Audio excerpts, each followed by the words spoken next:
Hello students, आज का हमारा टॉपिक है force on a current carrying wire in external magnetic field. और इस टॉपिक में हम मैग्नेटिक फील्ड में किसी करंट कैरिंग वायर को रखने पर उस पर लगने वाले फोर्स को कैलकुलेट करेंगे।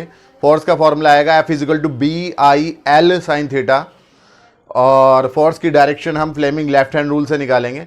तो इसी को हम डेरिव करने जा रहे हैं। इससे पहले के टॉपिक्स आप देख चुके होंगे मेरे चैनल पे, अगर नहीं देखे हैं तो मेरे चैनल को सब्सक्राइब करके और इसमें क्लास 12th की प्लेलिस्ट में जाएं और बाकी टॉपिक्स को देखें, वीडियोस को देखें।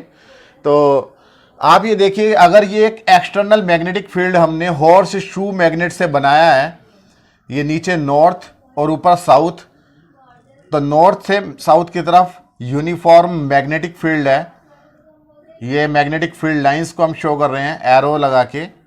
तो ये uniform magnetic field vector B है और इसमें कोई करंट कैरिंग वायर, सपोज ये वायर है, थोड़े सा हम इसे थिक दिखा रहे हैं, इसके एरिया को हम क्रॉस सेक्शनल एरिया को ए से डिनोट कर रहे हैं, और ये करंट कैरिंग वायर है जो इस एक्सटर्नल मैग्नेटिक फील्ड में रखा हुआ है। इसमें कितना करंट फ्लो कर रहा है? मान लिया आई करंट फ्लो कर रहा है इस डायरेक्शन में, from B to A I current flow कर रहा है। इसका मतलब क्या है कि इसके अंदर free electrons A to B move कर रहे हैं, क्योंकि फ्री इलेक्ट्रॉन्स का जो मोशन होता है वो करंट की अपोजिट डायरेक्शन में होता है, या ये कह लो कि इलेक्ट्रॉन्स के मोशन के अपोजिट डायरेक्शन में ही करंट की डायरेक्शन मानी जाती है। तो ये फ्री इलेक्ट्रॉन्स है, हर एक इलेक्ट्रॉन का चार्ज कितना है? ई। और ये कितनी वेलोसिटी से मूव करते हैं? एवरेज वेलोसिटी जो होती है इनकी ड्रिफ्ट वेलोसिटी कहलाती है। Average velocity of free electrons is called drift velocity. तो ये हम पहले पढ़ चुके हैं ड्रिफ्ट वेलोसिटी के बारे में।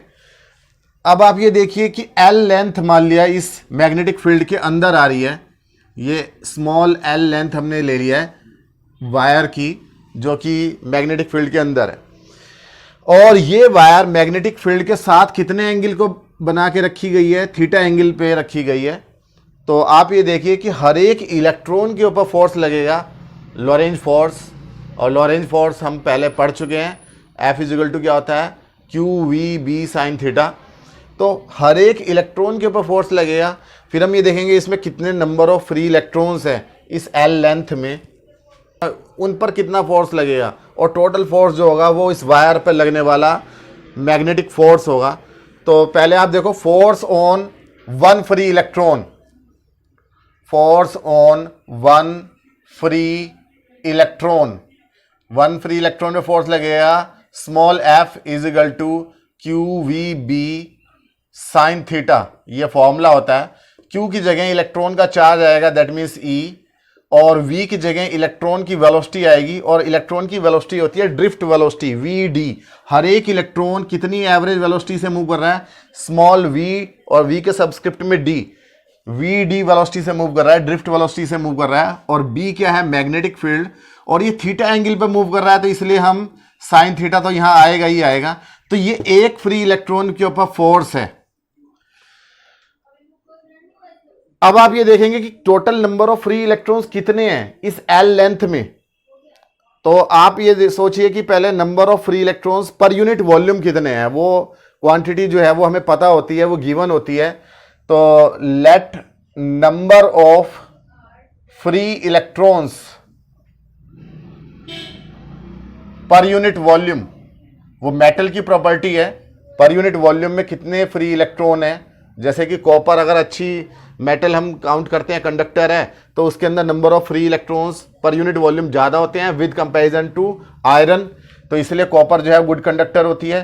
तो नंबर ऑफ फ्री इलेक्ट्रॉन्स पर यूनिट वॉल्यूम, यानी 1 सेंटीमीटर क्यूब वॉल्यूम में या 1 मीटर क्यूब वॉल्यूम में फ्री इलेक्ट्रॉन्स कितने हैं? n।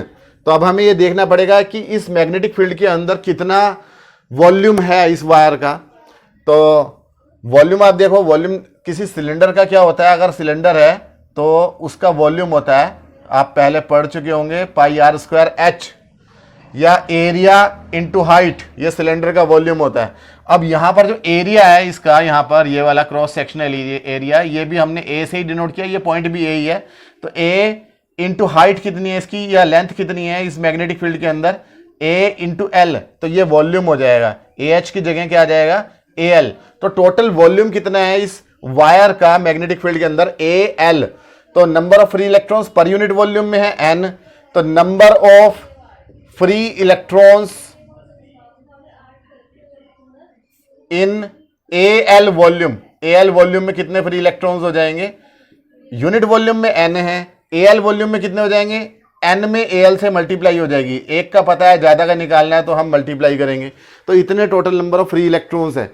एक इलेक्ट्रॉन पे ये वाला फोर्स लग रहा है और फोर्स की डायरेक्शन हम फ्लेमिंग लेफ्ट हैंड रूल से निकालते हैं।